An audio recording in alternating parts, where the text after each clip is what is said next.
નમસ્કાર સાથીઓ, હું આપનો રાજુ કરપડા. બોટાદ માર્કેટિંગ યાર્ડમાં કડદા પ્રથા બંધ કરાવવા માટે જે લડાઈ લડ્યા ગુજરાતની જનતાએ જોયું. બોટાદની અંદરથી જે ખેડૂતોએ સંગઠિત બની વર્ષોથી યાર્ડની અંદર જે ખેડૂતો લૂંટાઈ રહ્યા હતા એની સામે અવાજ ઉઠાવવાની કોશિશ કરી. ક્યાંક ને ક્યાંક યાર્ડના સત્તાધીશો અને ખેડૂતોને લૂંટનારા વેપારીઓને બચાવવા માટે જે લોકો મેદાને આવ્યા એ પણ ગુજરાતના ખેડૂતોએ નરી આંખે જોયું છે. ખેડૂતોની સાથે મને અને મારા સાથી મિત્ર પ્રવીણભાઈ રામને કેવી રીતે જુઠ્ઠા કેસમાં ફસાવવાના પ્રયત્નો થઈ રહ્યા છે આ પણ ગુજરાતના ખેડૂતોએ નરી આંખે જોયું.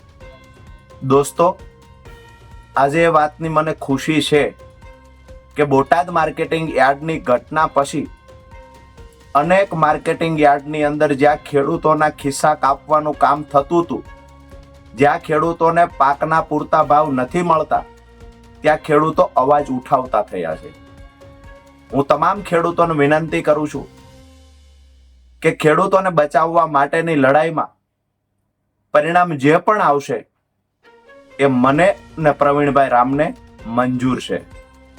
જેલમાં રહેવું પડશે, ગમે એટલો ટાઈમ રહેવું પડશે, અમને મંજૂર છે.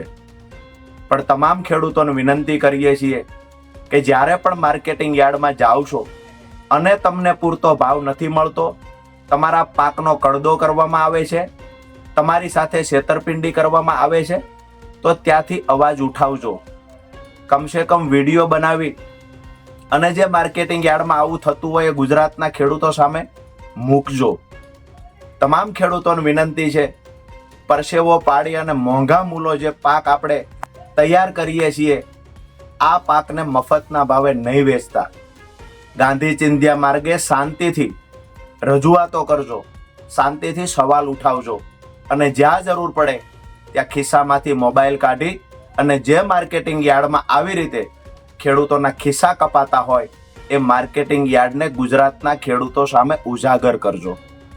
આપ સૌનો નાનો ભાઈ રાજુ કરપડા આપ સૌને મારા તરફથી જય કિસાન. આવનાર સમયમાં જે લડાઈ લડવાની થાય આપણે લડીશું અને મારા ખેડૂત ભાઈઓ વતી હું અને પ્રવીણ રામ લડશે. આપ સૌને વિનંતી છે કે જ્યાં જ્યાં પણ અન્યાય થતો હશે ત્યાં અવાજ ઉઠાવજો. જય કિસાન.